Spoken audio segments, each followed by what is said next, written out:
Okay, thank you. I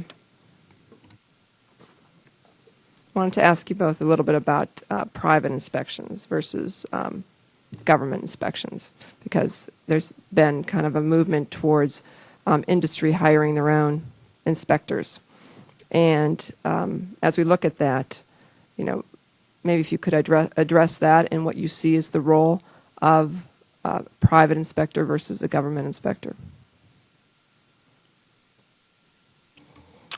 During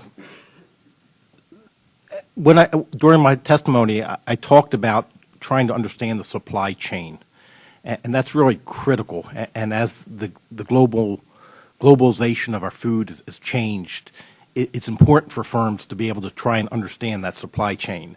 And I think a response is many of them do hire various private auditors to go help them inspect that. I don't see that as a substitute for government oversight and regulation. I think that needs to happen too. But I think some companies put in additional requirements, and some of these auditors are looking at those.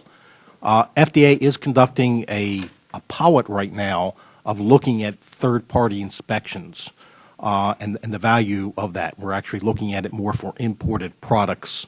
But it needs to be a very closely structured. There need to be very clear standards established for any third parties. There needs to be controls for conflict of interest. There needs to be auditing of it. So we're very carefully running a pilot right now to evaluate the value of third parties, particularly in the import environment. Dr. Peterson? For the laws that USDA implements here, basically the Federal Meat Inspection Act, Poultry Products Inspection Act, and the Egg Products Inspection Act, inspection shall be done by government employees. And so our role, in fact, our legal obligation, which is a little different than FDA's, is to find the product acceptable before it leaves the plant. And so that's a big resource issue. Now, private businesses have a variety of third-party auditors, as Dr. Solomon mentioned, that can assess quality factors, food safety factors, and sometimes, of course, a lot of the times they assess customer specifications. If those third-party audits involve food safety decisions, then we can have access to those records, and we do that. We do assess some of their findings and if necessary, marry them up with our findings. But for us, the federal role to find the products safe in the meat, poultry, and egg products sector that's our primary role.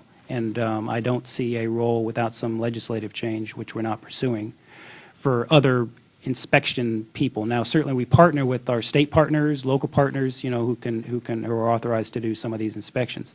But a private entity, we don't see that on the board.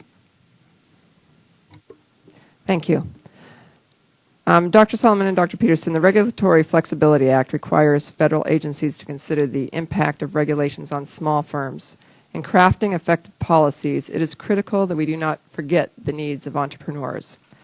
How do your agencies collaborate with small businesses, and can you give me an example of a specific rule that was influenced by the input of entrepreneurs? As you note, on every regulation, there needs to be a regulatory assessment that takes place, an economic analysis of what that is. I can't give you and many of these regulations have had various input from, when we go through the notice and comment rulemaking process, we accept a lot of input from small businesses as well as large businesses. And that influences how those final rules come out. And it's not, there's a number of rules we can come back with you with specifics where there's been various exceptions, either an implementation of the regulations or some exceptions for small businesses on some of those regulations.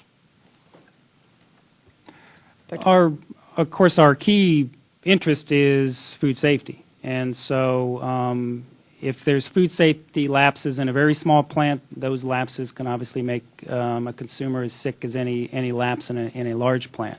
So our starting point is food safety and making sure that they meet their regulatory obligations. But we recognize the impact of regulations can certainly disproportionately impact small and very small firms. And as I indicated in my testimony, we have a rather aggressive outreach to really communicate with our small and very small plants that we regulate, find ways to get them the information that they need, but get it in a way that's useful to them. But at the end of the day, they do have to meet their food safety obligations. We have, and as Dr. Solomon mentioned, any regulation that's proposed and finalized under the Administrative Procedures Act would require us to consider the economic impacts of that rule. Best example I think I could give was about 10 years ago, we implemented one of our most significant regulatory changes, what's called HACCP, Hazard Analysis Critical Control Points, a preventive approach to food safety. That had a 3-year implementation plan where the largest plants started first, then small plants, which is we consider 10 to 500 employees, and the very small plants, which are less than 10 employees, plant employees, implemented last. And so there was a kind of sequential way so they could get the information, make any adjustments they needed, but then at the end of the day, they did have to implement their responsibilities.